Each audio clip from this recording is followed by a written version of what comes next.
आज हम सीखेंगे एरर कोड के बारे में। एरर कोड क्या होता है? देखिए, एसी के डिस्प्ले पर देख करके, उस कोड को देख करके आप ये क्लियर कर सकते हैं कि इस एसी में प्रॉब्लम क्या है। यही होता है एरर कोड।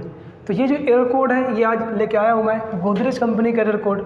और गोदरेज कंपनी में जो इन्वर्टर मॉडल, जो अभी न्यू इन्वर्टर मॉडल चल रही है, जो कि बिजली काफ़ी ज़्यादा कम खपत कर रही है, वो वाली हमारी जो एसी है, इन्वर्टर एसी, उस गोदरेज की जो इन्वर्टर एसी है, उसका कोड लेकर के आज मैं आया हूँ। और सिर्फ इसका कोड इतना ही नहीं है जितना मैंने अभी लिखा है। ये जो हमारा वाइट बोर्ड ये भर चुका है, फुल हो चुका है, इसलिए मैं लिख नहीं पाया। जितना लिखा हूँ उतना अभी और है। अभी जितना लिखा हूँ यहाँ पे एरर कोड, इतना एरर कोड और अभी है। तो जब मैं इसको पूरा आपको समझा लूँगा, उसके बाद फिर उसको लिख करके फिर मैं आपको समझाऊँगा। तो आपको वीडियो को लास्ट तक देखना है। और गोदरेज कंपनी की एसियाँ काफ़ी ज़्यादा हैं, और आपको इस एरर कोड को लिख लेना है अपने कॉपी में या स्क्रीनशॉट ले लेना है, जिससे कि आप कभी भी किसी साइट पर जाएँगे तो वहाँ पर अगर डिस्प्ले पर कोई एरर आ रहा है तो इसमें से ढूंढ करके उस डिस्प्ले पर आए हुए एरर की पता लगा सकते हैं, क्या फॉल्ट है, एसी में क्या प्रॉब्लम है, तो उसको आप आसानी से सही कर सकते हैं। ठीक है, तो चलिए वीडियो को स्टार्ट कर लेते हैं। अब यहाँ पे ध्यान से आपको समझना है, ये हमारे पास है इतने सारे एरर कोड। अभी जितना है कम से कम इतना और एरर कोड है। तो जब पहले इसको मैं बता लेता हूँ, फिर उसके बाद इसको हटा करके दूसरा जो है उसको मैं दिखाऊंगा, आप यहाँ पे लिख करके बताऊंगा कि और क्या क्या एरर कोड है। तो सबसे पहले यहाँ पे देख लीजिए, ये जो आपका एरर कोड है, और यहाँ पे ऑडियो लाइट ब्लिंकिंग।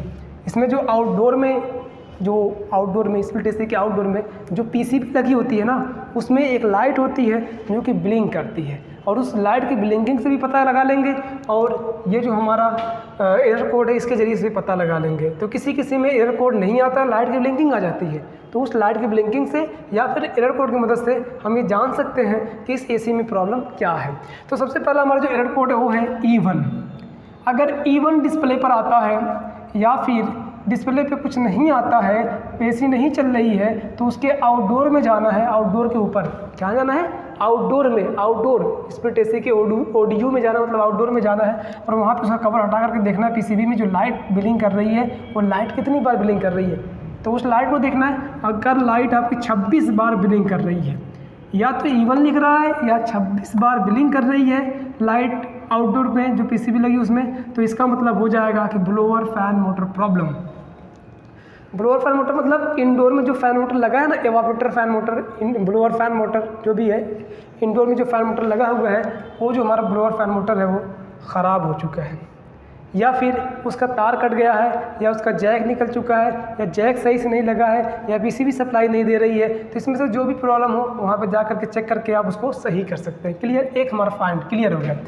E2 का मतलब क्या होगा? E2 या फिर 27 बार ब्लिंक करेगी लाइट, ऐसे ब्लिंक करेगी, मतलब on off on off on off on off on, इस तरीके से 27 बार अगर ऑन होती है, ऑफ होती है, या फिर E2 लिख करके आता है, इसका मतलब हो जाएगा blower fan motor current leakage.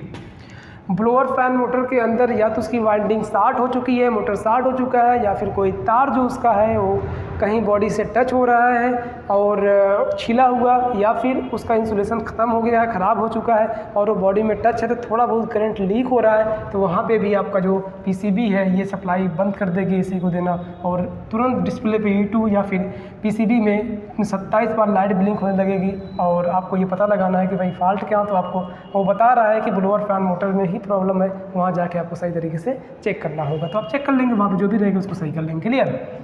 अब इसके बाद है E3 या 28 बार ब्लिंक करेगा, तो इसका मतलब हो जाएगा कॉइल सेंसर प्रॉब्लम। IDU मतलब इंडोर यूनिट में जो कॉइल सेंसर लगाया गया है, कॉइल टेम्परेचर सेंसर, मतलब कि जो एवापोरेटर में कॉइल टेम्परेचर सेंसर लगाया गया है, एवापोरेटर के पाइप में खोसा गया है, वो कॉइल टेम्परेचर सेंसर हमारा ख़राब हो चुका है। इसी की वजह से ये जो हमारी 28 बार ब्लिंक कर रही लाइट, या फिर E3 लिख करके आ रहा है। तो ये भी आपको देखना, वहाँ पे ख़राब हो गया, तार कटा क्या है उसको देख लीजिएगा। फिर आगे हमारा E4 या फिर 29 बार ये ब्लिंक करेगी लाइट। तो यहाँ पे क्या होगा? आपका रूम सेंसर प्रॉब्लम, मतलब IDU का जो रूम टेम्परेचर सेंसर है ना, मतलब जो कि एवापोरेटर के फिन्स पर लगा हुआ होता है, फिन्स के ऊपर हवा के टेम्परेचर को बताता है, तो वही रूम टेम्परेचर सेंसर जो हमारा वो ख़राब होगा, और ख़राब होने की वजह से यहाँ पे 29 बार ब्लिंक करेगा या E4 लिख करके आएगा। तो ये भी हो गया। अगला हमारा E6 या 2 बार ब्लिंक करेगी लाइट या तो 2 बार ब्लिंक करेगी या E6 लिख करके आएगा। तो E6 लिख करके आता है या 2 बार ब्लिंक करते, इसका मतलब क्या हुआ? Communication problem.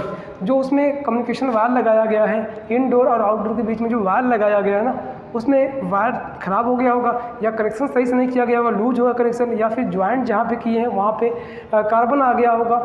तो ये सारी चीज़ देखिए, उसमें कुछ इशू होगा, उसको सही कर देंगे तो आपकी प्रॉब्लम सॉल्व हो जाएगी। या अगर ये सारी चीज़ें आपकी सही है, ये जो कम्युनिकेशन वाला तार है ना, जो सिग्नल वाला तार है, ये पूरी तरीके से फ्रेश एकदम सही है, उसके बाद भी दिक्कत आ रही है, तो आपके पीसीबी में, इंडोर में या आउटडोर वाले पीसीबी में कम्युनिकेशन हो रहा है प्रॉब्लम, इसकी वजह से दिक्कत हो रही है, तो पीसीबी को दिखा दीजिएगा। जो लोग पीसीबी बनाते हैं सही हो जाएगा। क्लियर, ये भी क्लियर हो गया हमारा। उसके बाद है F2 या 5 बार ब्लिंकिंग करेगी, तो इसका मतलब होगा कंप्रेशर प्रॉब्लम।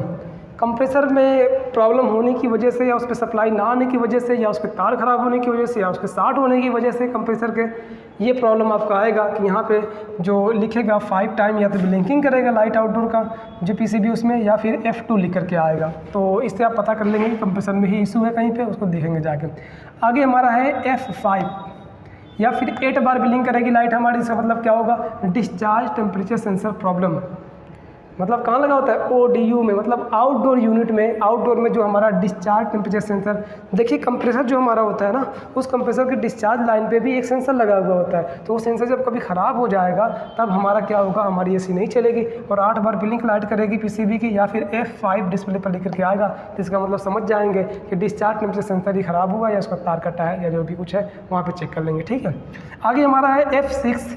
F6 का मतलब क्या होगा, F6 या फिर 9 बार ब्लिंक करेगा, इसका मतलब होगा सक्शन टेम्परेचर सेंसर। जो हमारा इन्वर्टर AC आ रहा है ना, उसके सक्शन लाइन पे भी सेंसर लगा रहा है, डिस्चार्ज लाइन पे भी सेंसर लग रहा है कंप्रेसर के। तो जो सक्शन लाइन पे सेंसर लगा रहेगा, तो ये अगर डैमेज हो जाएगा, ख़राब हो जाएगा, तो आपका ये F6 या फिर 9 बार ब्लिंक करेगी आपकी लाइट। आगे हमारा F8 या फिर 11 बार ब्लिंक करेगी लाइट। तो इसका मतलब क्या हो जाएगा, ODU, outdoor ambience sensor problem. मतलब आउटडोर में जो कंडेंसर के फिन्स पर सेंसर लगाया गया है, बाहर से दिखेगा सेंसर आपको, वही सेंसर ख़राब हो गया है, या इसका तार ख़राब हो चुका है, इसकी वजह से ये आपका जो प्रॉब्लम आ रहा है, ये आ रहा है और AC नहीं चल रही है, 11 बार ब्लिंक कर रही है और F8 लिख रही है या फिर। तो इसका मतलब ये देखिए, इन दोनों में से कोई एक आपको मिल सकता है, या तो ये मिलेगा या ये मिलेगा। ठीक है, हो सकता है कि दोनों भी मिल सके, लेकिन दोनों की उम्मीद बहुत कम है। इसमें से या तो F8 डिस्प्ले पर लिखेगा, अगर डिस्प्ले पर नहीं लिखता है तो आपको आउटडोर की पीसीबी खोल के देखना, उसमें लाइट जो है वो 11 बार ब्लिंक करेगी, ये ध्यान रहे।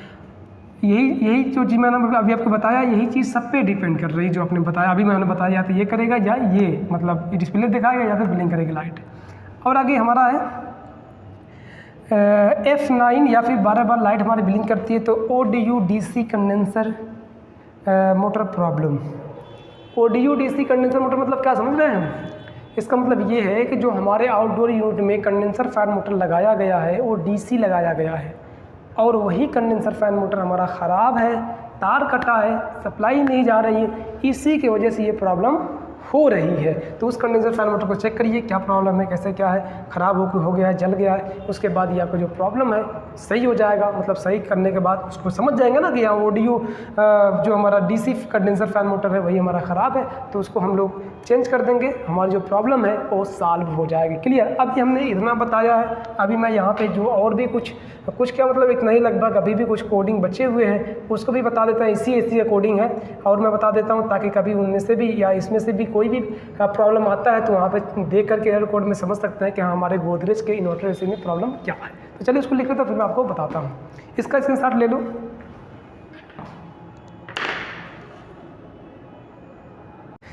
तो यहाँ पे देखिए हमने यहाँ पे कोड लिख दिया है, यहाँ पे समझिएगा। लाइट अगर 13 बार ब्लिंक कर रही है तो इसका मतलब हो जाएगा ODU को AC करंट नहीं मिल रहा है।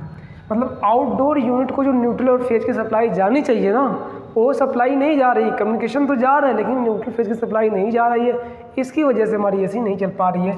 तो ये अगर कभी 13 बार ब्लिंक करता है तो समझ जाइएगा कि यहाँ पे सप्लाई नहीं आ पा रही है। और आगे समझिएगा इसमें क्या है कि AC सप्लाई का मतलब न्यूट्रल फेज में से कोई अगर एक भी नहीं जाएगा ना तो वो रुक जाएगा। ये ध्यान समझिएगा, न्यूट्रल फेज में से कोई अगर एक भी नहीं जाएगा तो भी ये प्रॉब्लम आएगी आपकी। अगला क्या है, 15 बार या 16 बार ब्लिंक कर रहा है तो वोल्टेज लो है, मतलब वोल्टेज करंट जो आ रहा है वो कम आ रहा है, 180 170 वोल्ट के आसपास आ रहा है, मतलब कम आ रहा है। तो उसको देख लीजिए, कम हो तो उसको वोल्टेज प्लाजर लगवाइए, सही हो जाएगा। 18 बार ब्लिंक कर रहा है तो डिस्चार्ज सेंसर ओवरहीट।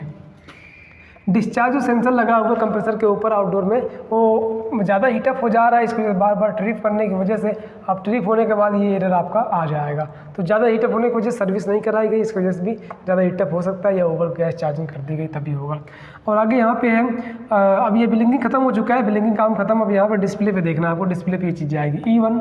अगर E1 आता है डिस्प्ले पर और AC नहीं चलती, इसका मतलब हो जाएगा अब पाइप में गैस का प्रेशर अधिक है, मतलब गैस ज़्यादा डाल दी गई, इसकी वजह से E1 एरर आ रहा है और AC नहीं चल रही है। अगर E3 आ रहा है तो इसका मतलब हो जाएगा लो प्रेशर, मतलब गैस कम होने की वजह से ये प्रॉब्लम आएगी, E3 लिखेगा। E5 आ रहा है, इसका मतलब होगा लो वोल्टेज, वोल्टेज कम आएगा। E6 आ रहा है, इसका मतलब कम्युनिकेशन प्रॉब्लम, कम्युनिकेशन वायर में कुछ दिक्कत है, उसको सही करिए। जो सिग्नल वायर है वो सही तरीके से कनेक्शन नहीं किया गया, या फिर जो भी कुछ है सिग्नल वायर में प्रॉब्लम है उसको सही से देखिए, उसका कहीं पे कटा नहीं आता, कहीं कुछ दिक्कत नहीं आ गई है तो सही कर लीजिए। क्लियर। उसके बाद E0 का मतलब लो वोल्टेज, इसका मतलब भी लो वोल्टेज ही आएगा। H6 का मतलब हो जाएगा ब्लोअर मोटर प्रॉब्लम, मतलब ब्लोअर मोटर को या तो सप्लाई नहीं मिल रही है या ब्लोअर मोटर ख़राब हो गया है या उसका तार कट गया है। अब फिर उसके बाद हमारा है F1 का मतलब room sensor problem. Room sensor मतलब रूम टेम्परेचर सेंसर जो हमारा है वो ख़राब हो चुका है, इसके वजह से ये प्रॉब्लम आ रही है। तो आपको इनडोर खोलना है और देखना है रूम टेम्परेचर सेंसर जो हमारा है वो कहीं तार और तो नहीं कटा है, देखना उसको सही करना है। F2 है, F2 का मतलब क्या हो जाएगा कॉइल सेंसर प्रॉब्लम। तो जो उसमें एवापोरेटर में पाइप में डाला जाता है कॉइल सेंसर, वो अगर ख़राब हो जाएगा तो ये F2 आएगा। F3 का मतलब हो जाएगा ऑडियो एम्बियंस सेंसर प्रॉब्लम।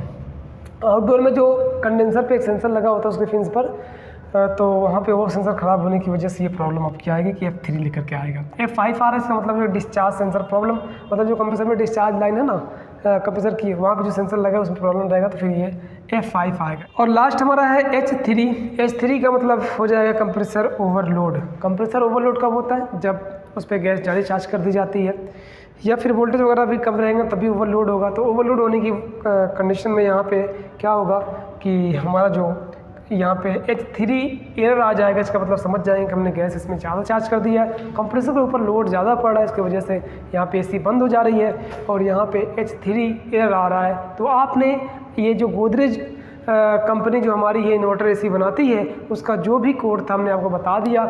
इनमें से जो कुछ भी अगर आपका कोई प्रॉब्लम आती है, डिस्प्ले में कुछ लिखता है या लाइट इतनी बार ब्लिंक करती है, तो आप समझ सकते हैं कि हमारे इन्वर्टर AC में मतलब कि गोदरेज की इन्वर्टर AC में क्या प्रॉब्लम है। तो इसके ज़रिए से आप जल्दी से जल्दी फॉल्ट को फाइंड कर सकते हैं और फिर उसको सही कर सकते हैं।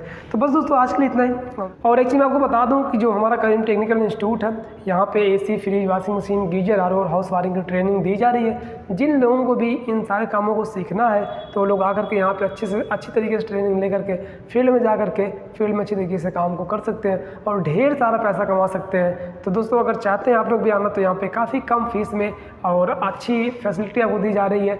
आपको हॉस्टल की भी व्यवस्था यहाँ पे किया गया, सारी चीज़ें आपको मिल जाएगी। सिर्फ आपको वहाँ से आना है, पढ़ना है और 2 महीने का कोर्स ये आपका है और 2 महीने के बाद फिर आप टेक्नीशियन बन करके यहाँ से जाएंगे।